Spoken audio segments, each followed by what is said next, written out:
Boa noite com Jesus. Gostaria, nesse vídeo, iniciando esse vídeo, gostaria de fazer uma oração, agradecendo a Deus por tudo que Deus tem feito em nossas vidas, pela saúde que Ele tem nos dado, pelas bênçãos, pelo trabalho e até mesmo pelas lutas, né?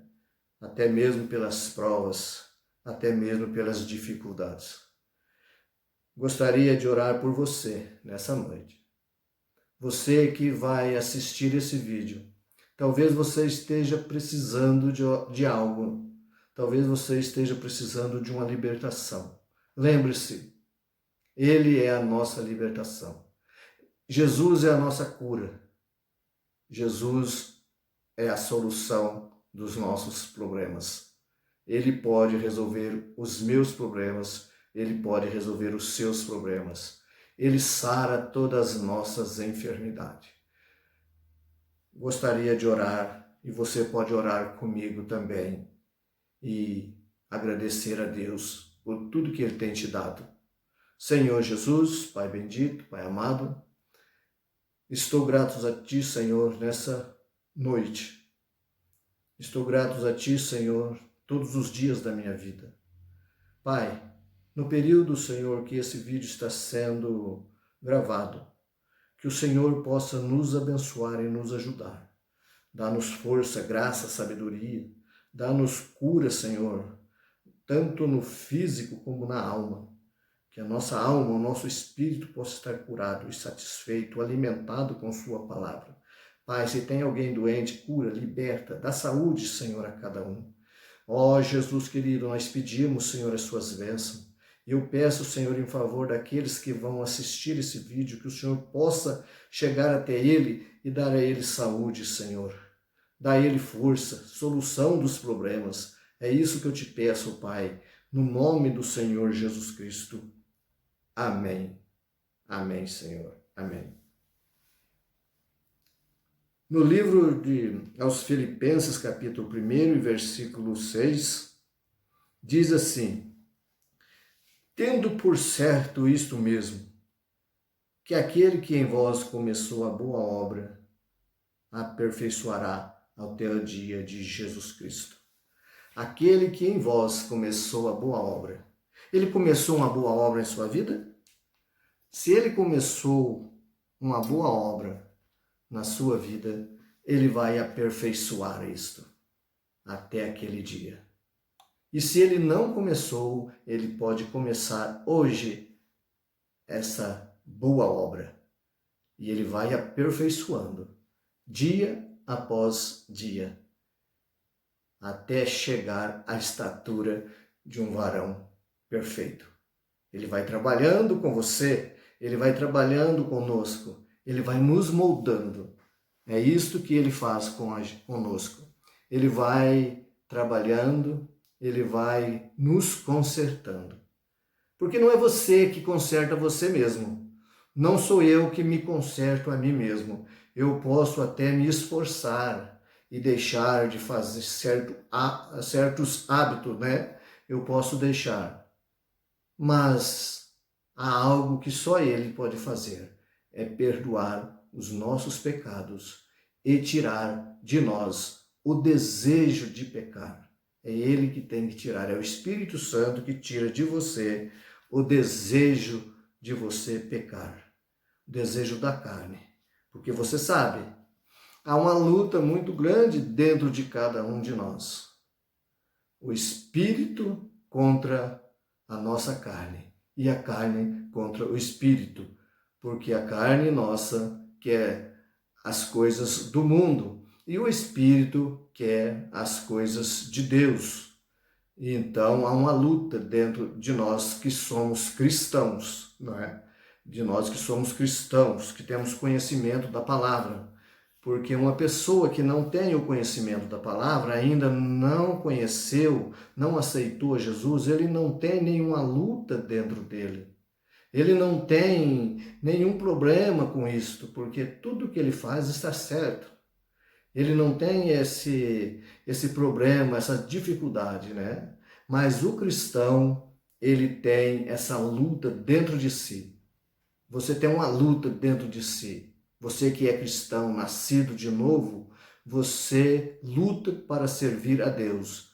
Mas o diabo, ele está ao derredor, tentando lhe tragar, mostrando as coisas do mundo, mostrando tudo aquilo que não presta, para ver se você cai na sua armadilha. É por isso que você tem que vigiar. É por isso que você tem que orar. É por isso que você tem que buscar a presença de Deus todos os dias, todos os minutos e todas as horas, para você não cair em tentação. Orar dia e noite. Você tem que orar de manhã, você tem que orar à tarde, você tem que orar na hora das refeições e durante o seu trabalho, na mente, você tem que estar buscando a Deus e vigiando para não cair em tentação. Então nós temos que estar sempre atento, porque o diabo, ele é astuto. Ele quer nos derrubar. Ele quer te tirar da presença de Deus. O objetivo do diabo é tirar você da presença de Deus, tirar você da palavra, tirar você do caminho correto. Então, dentro de nós, dentro de você, dentro de mim, há uma luta muito grande. O profeta de Deus disse, fala em uma de suas mensagens, como aquele índio, né? O profeta de Deus perguntou para ele, né? O que ele sentia, né, em ser um cristão, conhecer a palavra. Ele disse que é uma luta muito grande. É uma luta muito grande. Era 2 cães, um preto, um negro e um branco. Como se fosse 2 cães lutando dentro daquele índio. Comparando, né, a carne e o espírito. E o profeta de Deus perguntou qual dos dois venceria a luta. Ele disse, aquele a qual eu alimentar mais. Se eu der mais alimento para o cão branco, ele vencerá a luta. E se eu der mais alimento para o cão negro vence a luta, fica robusto, fica mais forte, né?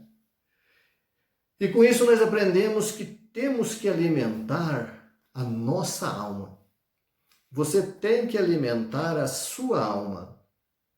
Você tem que alimentar a sua alma com a palavra. Você tem que alimentar a sua alma com a Bíblia, lendo a Bíblia e orando a Deus, buscando a sua presença. É assim que nós vamos alimentar a nossa alma. Quando você deixa de ler a palavra, quando você deixa de ler as mensagens e começa a fazer algo do mundo, você está alimentando a sua carne e a sua alma está ficando fraca. Então a carne vai vencer, vai ficar robusta, você vai perder o desejo de orar, você vai perder o desejo de ir aos cultos, você vai perder o desejo de servir a Deus e você vai querer fazer as coisas do mundo. Mas quando você alimenta a sua alma fica robusta, a sua alma fica forte e a carne vai ficando fraca, porque tem menos alimento e você começa a alimentar a alma e a alma vence a luta, vence essa guerra que está dentro de cada um de nós. Então nós temos que alimentar a nossa alma e nós alimentamos a nossa alma com a palavra de Deus, com a Bíblia, lendo a Bíblia e lendo as mensagens do profeta de Deus. E é assim que nós aprendemos a alimentar a nossa alma. Porque essa carne para nada aproveita. A Bíblia diz que carne e sangue não herdam o reino dos céus. A nossa alma, o nosso espírito tem que estar preparado para o arrebatamento. E nada mais e nada menos do que a palavra de Deus para preparar a nossa alma. Amém?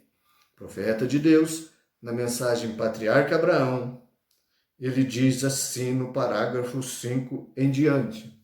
Ele diz assim, e quando Deus espera E quando Deus espera você fazer algo especial, Ele exige uma separação completa de qualquer dúvida.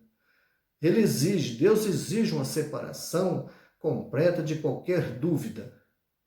Um cristão genuíno, um filho de Abraão, jamais ele terá dúvida das coisas de Deus. Porque quando Deus fala com ele, ele tem que colocar a sua fé naquilo que Deus prometeu, naquilo que Deus falou para ele. Mas Deus falou comigo de que forma? Deus fala comigo através da sua palavra. Deus fala com você através de sua palavra. Deus fala com você através da mensagem.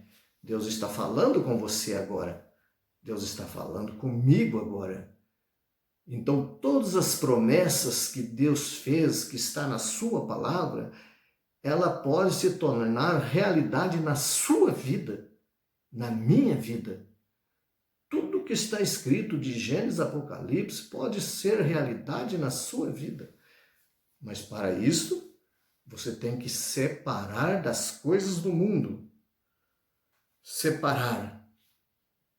Você tem que chegar à obediência completa. A obediência ela não é parcial. Eu obedeço aqui, não obedeço ali, ou eu obedeço tal coisa e desobedeço a outra coisa. Não. A obediência completa, diz o profeta. Obedecer o que ele diz. Deus exige. Você não pode fazer isso de forma diferente. Agora, ele sempre dá um exemplo. E esse foi o seu exemplo de uma completa separação de toda a sua família. Deus chamou Abraão, e Abraão teve que separar completamente da sua parentela. Ele saiu da sua parentela. Ele foi peregrinar pelas montanhas. Separou da sua família e de todos os seus parentes, e assim por diante, para andar com a vida separada para Deus. Você sabia que às vezes nós temos que separar dos nossos parentes? Você precisa separar de um amigo? Jesus mesmo disse, aquele que não deixar o pai, não deixar a mãe, aquele que não deixar o amigo, aquele que não deixar os seus parentes, seu pai, sua mãe, e seguir e vir após mim, não é digno de mim. Isso foi Jesus quem disse. E Abraão teve que fazer isso. Porque às vezes nós ficamos enroscados com certas doutrinas. Porque meu parente é dessa religião e eu tenho que ficar com eles, eu tenho que estar com eles. Muitos chegam a dizer, eu nasci católico e vou morrer católico. Meu pai é católico, minha mãe é católica, então eu não posso mudar de religião. Eles dizem, não posso virar a minha religião. Ninguém está chamando você para mudar de religião. Ninguém está chamando, convidando para você separar da sua religião. Mas estamos chamando para você ler a palavra de Deus. Nós estamos chamando você para que você possa nascer de novo. Só isto. Você pode, se você tem condições de nascer de novo dentro da sua religião, faça isso, dentro da sua religião, mas nasça de novo. Porque Jesus disse que nós temos que nascer de novo. Jesus disse para Nicodemos que ele tinha que nascer de novo. O que eu tenho que fazer? Tenho que nascer de novo. Nascer da água e nascer do Espírito, ser uma nova criatura. Ser um novo homem, ser uma nova mulher, nascida de novo. Ter uma vida nova dali para frente. Seguir a palavra. Se você consegue, dentro do seu sistema religioso, dentro da sua religião, seguir a palavra, ser batizado em nome do Senhor Jesus Cristo, faça isso dentro da sua religião. Você não precisa mudar de religião. Você pode ser batizado em nome de Jesus Cristo, conforme está escrito em Atos capítulo 2, versículo 38, dentro da sua religião, dentro do seu sistema religioso, você pode fazer isso aí. Não tem problema, você não precisa mudar, desde que você siga a palavra, obedeça a palavra. Você pode participar de uma santa ceia com pão asmo e vinho, lavar os pés dos seus irmãos, como está escrito em São João, capítulo 13, a partir ali do versículo 4 em diante. Faça isso, não tem problema. Agora, se a sua religião não permite você fazer isso, ela é um problema seu com a palavra, porque a palavra pede para que nós façamos isto. Agora, eu não estou lhe mostrando nenhuma religião. Eu mostro a palavra de Deus e a mensagem de um profeta.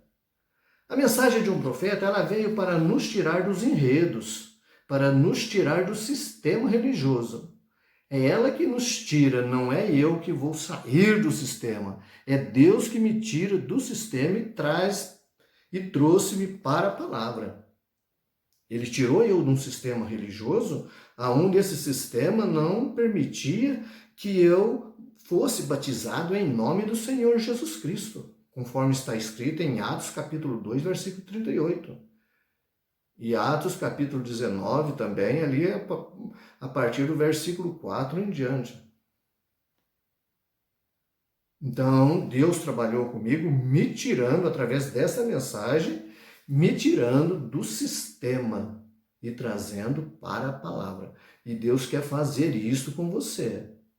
Não é você que vai sair, é Deus que vai te tirar. Você tem que abrir o seu coração para que a palavra possa entrar dentro do seu coração. Você não pode fechar o seu coração para a palavra.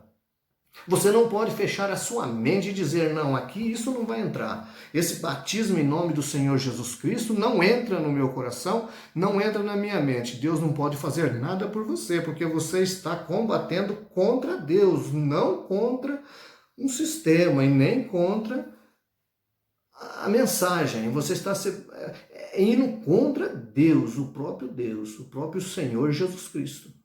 Porque foi o Senhor Jesus que disse para batizar no nome do Senhor Jesus Cristo. Foi ele que disse. Aonde que ele disse? Ele disse lá em São Mateus, capítulo 28, versículo 19. Foi lá que Jesus disse para batizar em seu nome.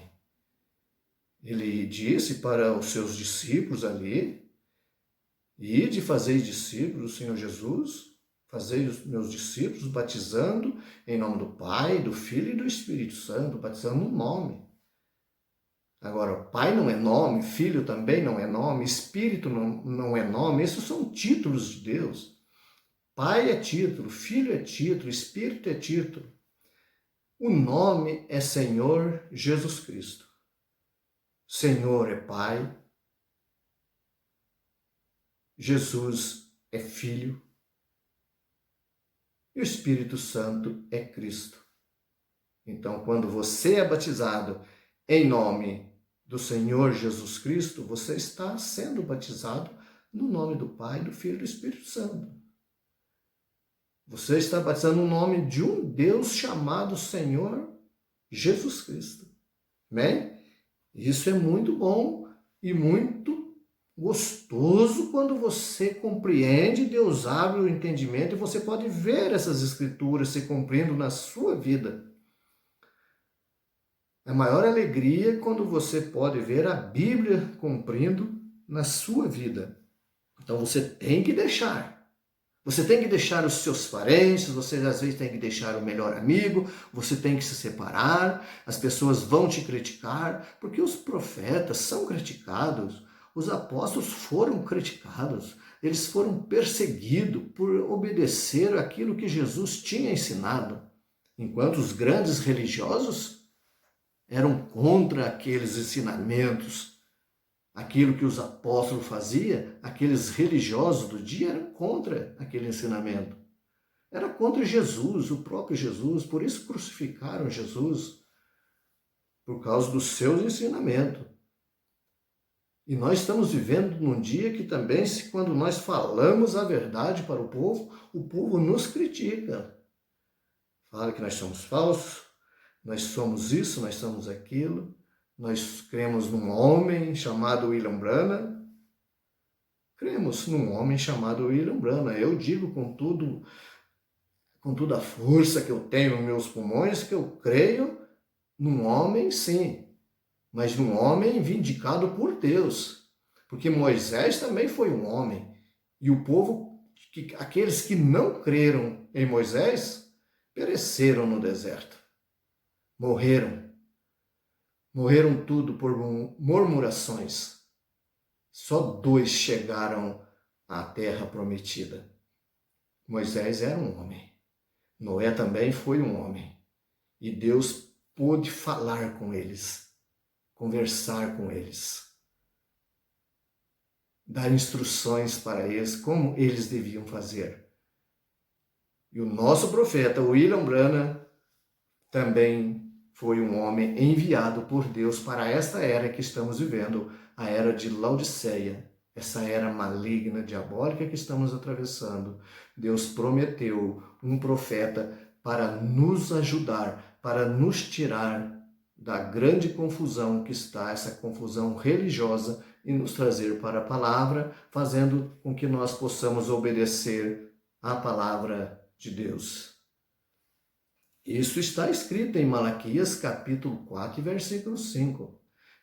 Eis que eu vos envio o profeta Elias, antes que venha o grande e terrível dia do Senhor. Então, essa é uma promessa que está na palavra para esse dia, o profeta Elias, de novo na terra, trazendo uma mensagem enviada por Deus. Deus chamou este homem desde o ventre de sua mãe e deu a ele dons para que ele pudesse curar os enfermos e conhecer até os próprios pensamentos das pessoas. O profeta William Branham, ele pôde conhecer, ele conhecia, sabia o que as pessoas estavam pensando a respeito dele. Deus deu isto para ele. E Deus deu também visões para ele. Deus deu para ele poder, para que ele olhasse na pessoa e conseguisse ver a enfermidade, aonde a enfermidade estava, se era na garganta, se era no coração, aonde fosse. E ele conseguia ver e dizia para a pessoa: você está com um problema, você está com tal problema, com uma doença em tal lugar, assim, assim, assim, assim. E você crê que eu sou um homem de Deus? Quando a pessoa dizia eu creio, ele dizia você está curado em nome de Jesus Cristo, e a pessoa saía já liberta daquela enfermidade. Porque Deus tinha um plano na vida dele, para ele trazer uma mensagem de separação, uma mensagem que você pode separar das coisas do mundo. Deus exige essa separação de cada um de nós. Temos que separar. Você nunca pode estar misturado com o mundo. A água não se mistura com o óleo. A água doce não se mistura com a água salgada. Uma fonte de água doce, aliás, não pode fruir água salgada. Uma fonte de água doce é água doce. É assim que é a verdade. Você tem que ser cristão ou não cristão. Você tem que crer na palavra ou você não crer na palavra. Você não pode estar em cima do muro.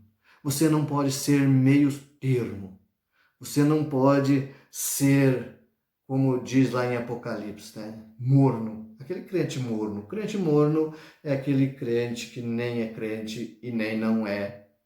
Nem é crente e nem deixa de ser crente, Ele quer ser as duas coisas juntas, e isso não tem como isso acontecer. Ou você é cristão ou você não é cristão. E para você ser cristão, você tem que deixar Cristo entrar no seu coração e morar dentro de você. Você tem que ser um cristão genuíno. E o que faz você ser um cristão genuíno é quando você abre o seu coração e deixa que Deus entre dentro do seu coração para fazer morada ali. E quando Deus faz morada dentro do seu coração, dentro da sua vida, então os seus hábitos são mudados. O nosso comportamento tem que ser mudado. As nossas atitudes têm que ser mudadas. Aquela pessoa que falava mal da outra pessoa tem que deixar disso, porque Deus veio para libertar você dessas coisas. Um cristão não deve ficar falando mal do outro. Um cristão não deve estar criticando, zombando, perseguindo. Um cristão não pode perseguir o outro. Ele tem que falar a verdade. Nós somos obrigados a falar a verdade. Às vezes dói a gente falar a verdade, mas a verdade tem que ser falada dentro da palavra, com amor, com muito carinho, para que as pessoas possam entender e compreender aquilo que nós estamos falando, mas falar com amor, amor de Deus. É Deus que está pedindo para que nós falamos, que nós fazemos isso, falamos do seu amor. Falamos a verdade para o povo. O povo tem que ouvir a verdade. Porque Jesus Cristo é a verdade. E nós estamos falando dele. Jesus disse, eu sou o caminho, eu sou a verdade, eu sou a vida. A verdade é a palavra de Deus. Sabia você disso? A verdade é a Bíblia. A verdade é a palavra. Não existe outra verdade. Você pode pensar que a igreja que você vai é a verdade. Não. A verdade não é uma placa de igreja. A verdade não é um sistema religioso. A verdade não é o tabernáculo da fé, que é a verdade. A verdade é Jesus. Deixa Jesus entrar no seu coração. Leia a Bíblia e fique com a palavra. Fique com a Bíblia. Seja um cristão genuíno obedecendo a palavra. Quando o seu pastor falar, isso não pode ser obedecido, isso não está nos nossos ensinamentos, isso não está aqui na nossa doutrina, diga para ele, eu não estou querendo seguir a sua doutrina, eu estou querendo seguir a doutrina da palavra, eu estou querendo seguir a doutrina de Jesus Cristo. E quando você faz isto, você se rende a Jesus e deixa os homens de um lado, deixa a doutrina de homens de um lado, Deus vai te abençoar a sua vida. Você pode ter certeza. É como que 2 e mais 2 é 4, não tem como errar. Deus vai abençoar a sua vida, porque Ele abençoou a minha e continua abençoando. O nosso Deus é Deus de milagre. E Ele quer fazer um milagre na sua vida. Às vezes você diz, mas Jesus nunca fez um milagre na minha vida. Olha, só de você estar vivo é um milagre. Mas tem tantas pessoas aí que também estão vivas. Mas Deus tem dado saúde para você. Deus tem dado a vitória para você.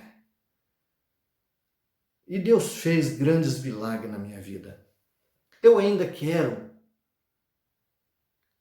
gravar vídeos dando testemunhos dos grandes milagres que Deus fez na minha vida. Com experiência própria minha. Milagres que Deus fez assim, eu vendo acontecer esses milagres. E eu vou começar com esse vídeo de hoje dando um testemunho muito importante para todos vocês que vão assistir esse vídeo. Para todos vocês que vão assistir esse vídeo, para que sua fé aumente em Jesus Cristo. Que sua fé possa ser acrescentada. Porque o nosso Jesus, Ele é o mesmo ontem, hoje e eternamente. Não porque eu vi fulano falar, eu vi fazer na vida de alguém. Não, foi na nossa vida, na minha vida. Eu presenciei, eu vi acontecer, eu estava lá. Tem vários testemunhos, mas nesse vídeo de hoje eu vou dar um testemunho para vocês agora. Certa vez, há uns 15 anos atrás, mais ou menos uns 15 anos. Eu não tenho a data exata desse acontecido, a data exata, mas isso aconteceu. Eu tinha feito uma viagem para uma cidade aqui do sul de Minas. Essa cidade chama Itajubá. E nessa viagem estava o pastor Sebastião Sanches, estava o pastor Júlio, que na época ele ainda não era pastor. Ele ajudava o pastor Sebastião. Ele acompanhava o pastor Sebastião em suas viagens. E eu estava junto com eles, nós estávamos em 3. E nós fomos para Itajubá, e de Itajubá nós íamos fazer uma viagem até Betim, perto de Belo Horizonte. E nós saímos de Itajubá ali por volta de 9h30, 10 horas da noite. Pegamos o carro, um Gol Bola, e saímos para a viagem. E viajamos a noite toda, praticamente quase a noite toda. Eu estava no volante. Pastor Júlio César, que na época ainda não era pastor, hoje ele já é pastor, ele estava ao meu lado.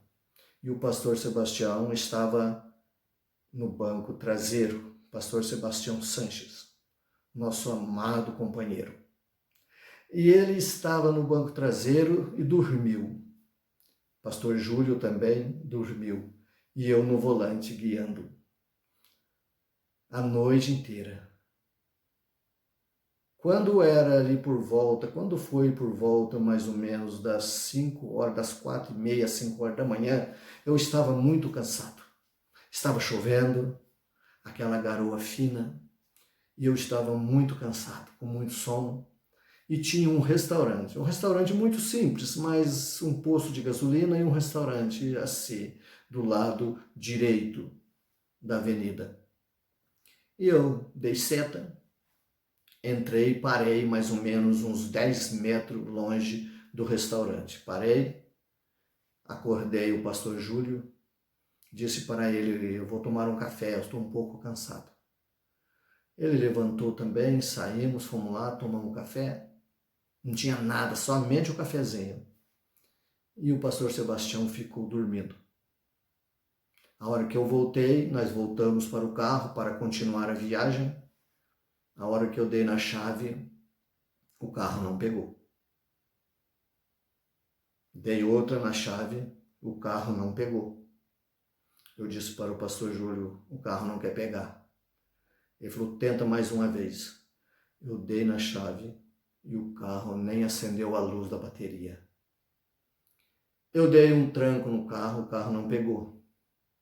Eu dei o segundo tranco no carro, o carro não pegou. E quando eu dei o terceiro tranco, o carro também não pegou e encostou no meio-fio, na beirada do restaurante. 3 tentativas de partida não pegou e 3 tentativas de tranco também não pegou.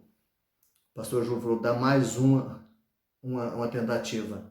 A hora que eu virei a chave, nem sinal deu. Eu disse para o pastor Júlio, temos que chamar o pastor Sebastião. Bom, olhei para trás, chamei, acordei, falei para ele, nós paramos num restaurante para tomar café. Falei, o senhor vai querer tomar um cafezinho? Só tem café. Ele falou, eu vou tomar. Ele entrou, não falei nada, ele foi lá e tomou o café e voltou. Assim que ele voltou, eu tive que dizer a ele. Eu disse, pastor, nós estamos com um problema. Ele falou, o que acontece? Eu falei assim, o carro não pega. Já demos na partida e já dei 3 trancos nele. Ele não pegou, encostou aqui, dei outra partida, nem a luz da bateria acende. Ele falou assim para mim, abre o capô. Eu abri o capô, ele olhou, nós olhamos, tudo certo. Não tinha nada de anormal.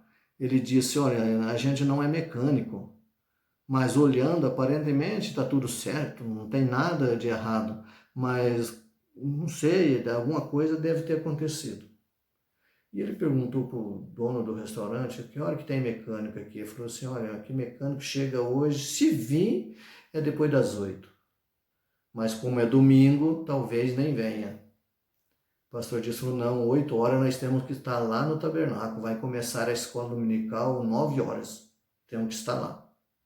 Nós não podemos ficar aqui esperando. Mas como eu já tinha feito essas tentativas todas e não conseguiu, ele não mandou eu ligar o carro de novo. Ele pegou, levantou suas mãos para o céu e orou a Deus e disse, Senhor, o Senhor sabe todas as coisas, mas precisamos chegar na escola dominical. Nós não temos aqui nenhum mecânico, mas o Senhor é um mecânico. O Senhor conserta tudo. Desde a vida do homem, tudo o Senhor conserta. Então o Senhor coloque a mão nesse carro. E terminou a sua oração. E ele, com toda a segurança, ele disse, vamos entrar. Ele entrou no mesmo lugar que ele estava. Pastor Júlio, eu entrei, coloquei o cinto. A hora que eu virei na chave, o carro pegou na primeira partida que eu dei. Aquilo me assustou. Aquilo me arrepiou. Eu fui dizer a ele alguma coisa no sentido assim, será que eu estava errado? Será que eu devia ter tentado? Na hora que eu fui dizer, o pastor Sebastião disse, não fala nada. Vamos embora, segue a viagem. Vamos embora. Falou bem baixinho, você vamos embora. E nós fomos. 8h30, 8:45, nós já estávamos lá no tabernáculo. Assistimos o culto. Voltamos, saímos de lá, era 1h da tarde, 15 para meio-dia, 1h, não sei, mais ou menos esse horário. Viemos parar em Poços de Caldas para o culto das 18 horas. E o carro não deu mais nenhum problema. Deus colocou a sua mão. Deus fez esse grande milagre e eu estava presente. Eu vi esse milagre acontecer. E isso para mim é motivo de muita alegria, é regozijo para a minha alma em saber que Deus ainda opera no nosso meio. Deus é Deus de milagre, não é porque outro falou, não é porque aconteceu na vida do meu vizinho, na vida de outro irmão, não, aconteceu na minha frente, na minha vida.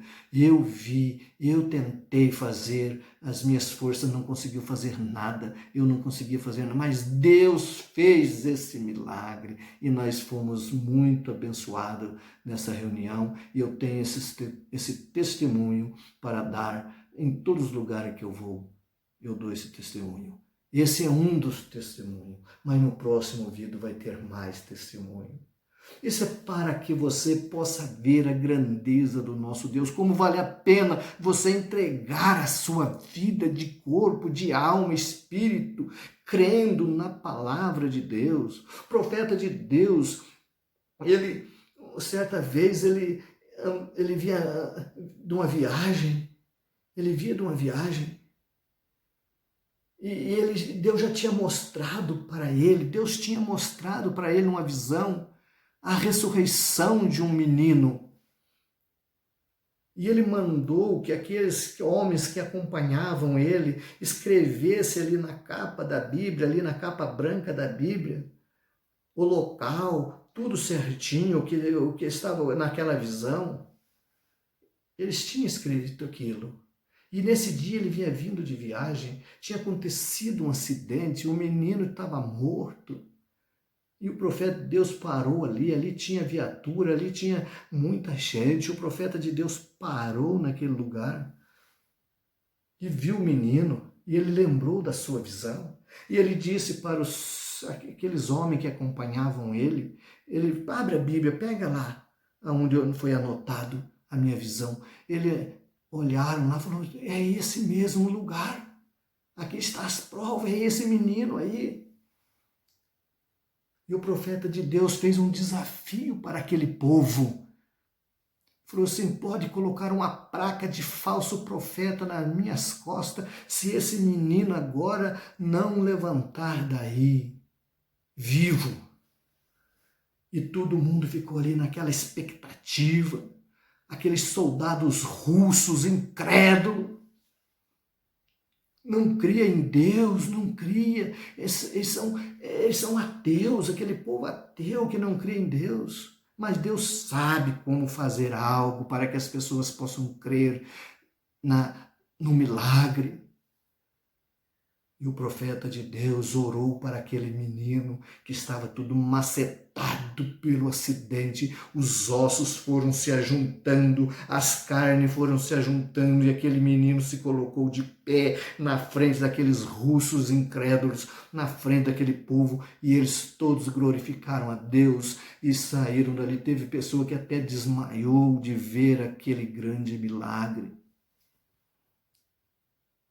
É Deus na vida do homem, é Deus trabalhando escondido dentro do homem. Deus quer trabalhar na sua vida, Deus quer esconder na sua vida, Deus quer te usar para fazer algo especial para Ele. Deus não tem outro meio de trabalhar a não ser usando você para fazer um grande milagre. Deus usa o ser humano. Sempre Deus usou Noé, Deus usou Moisés, Deus usou um Daniel, Deus usou um Jó para mostrar a sua grandeza.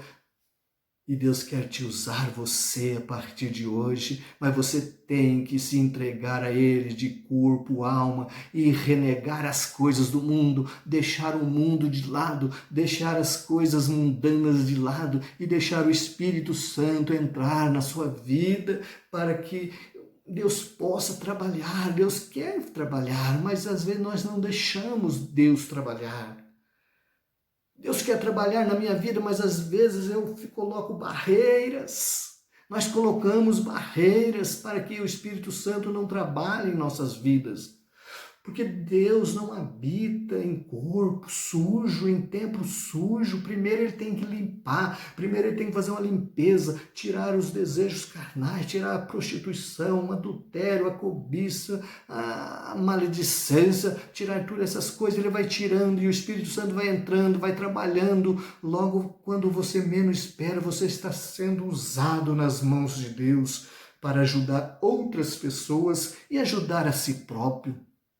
Você está sendo ajudado. Que coisa boa é quando você reconhece que você deve deixar Deus trabalhar na sua vida.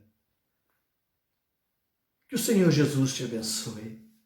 Que o Senhor Jesus possa te alertar você, que você possa sentir desejo de ler essa palavra, que você possa sentir desejo de ser batizado em nome do Senhor Jesus Cristo, que você possa sentir desejo no seu coração de poder lavar os pés do seu irmão, um ato de amor, um ato simbólico de um grande amor, você se ajoelhar, fazer como Jesus fez, lavando os pés dos seus discípulos. E Jesus disse que aquele que não lavar os seus pés não tem parte no reino do céu, não teria parte. Jesus disse assim: se eu, sendo mestre, vos lavei os pés uns dos outros, vós também deveis lavar os pés uns dos outros. Se eu lavei os vossos pés, vós também deveis lavar os pés uns dos outros. Assim como eu fiz, façais vós também. É um mandamento, é um ensinamento. E quando você abre o seu coração e você pratica isso logo após a Santa Ceia, para a Santa Ceia ser completa, você tem que participar da ceia com pão asmo e vinho puro. Não é suco de uva, não. Mas vinho puro tem álcool. Mas você não vai beber 1 litro de vinho, não. Você vai beber um cálice, sim, ó. É um cálicezinho de vinho. Isso não vai te prejudicar, isso não vai te matar, isso não vai te derrubar a sua fé. Você não vai ficar embriagado com isso. Você vai tomar esse golinho de vinho, porque a Bíblia diz vinho. A Bíblia não diz suco de uva, a Bíblia diz vinho. E o pão asmo sem fermento, trigo e água levada ao fogo, representando o corpo de nosso Senhor Jesus Cristo, sem fermento, porque o fermento fala do pecado, e o corpo do Senhor Jesus Cristo não tem pecado, ele é santo e puro, e o pão representa o corpo do Senhor Jesus Cristo, assim como o vinho representa o sangue do Senhor Jesus Cristo. E o sangue do Senhor Jesus Cristo não é doce, não é esse vinho, esse suco de uva doce. O sangue é puro, o vinho é puro. Amém? Ficou bem claro isto? Então é assim que tem que ser. E Deus vai trabalhar na sua vida. Seja batizado em nome do Senhor Jesus Cristo.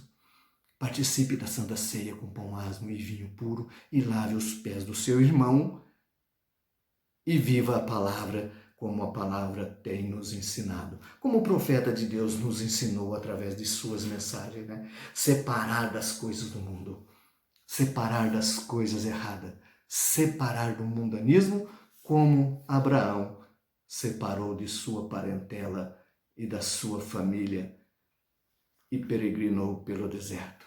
E nós estamos aqui como peregrino, andando nesse mundo, mas nós temos o Senhor ao nosso lado e nós estamos viajando ao encontro dele. Qualquer hora dessa, ele vem nos buscar, ele vem nos tirar daqui para levar com ele para as bodas do Cordeiro, para a grande ceia que está lá preparado para todos nós. Amém? Que o Senhor Jesus te abençoe, que o Senhor Jesus te ajude nessa noite.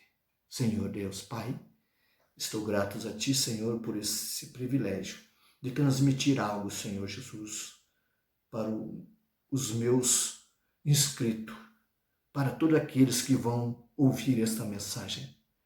Pai, eu não sou digno. Se tem alguma coisa que eu deixei de falar, ou se tem algo que eu falei que talvez não deveria ter falado, o Senhor me mostre aonde está essa palavra e nós podemos consertar isto. Ó Deus querido, eu não quero falar nada que não seja a sua palavra. Ó Jesus, me ajude e ajude cada um daqueles que vão ouvir essa mensagem e assistir. Que o Senhor Jesus dê a cura, dê a libertação e dê sabedoria. Não sabedoria de homem, mas a sabedoria do Senhor Jesus Cristo. A mesma sabedoria que o Senhor deu para Pedro. Pedro sendo um analfabeto, mas o Senhor deu muita sabedoria a ele. Sabedoria que o Senhor deu para Paulo. E a sabedoria que o Senhor deu para os seus profetas. Em nome de Jesus Cristo, Pai. Amém e amém.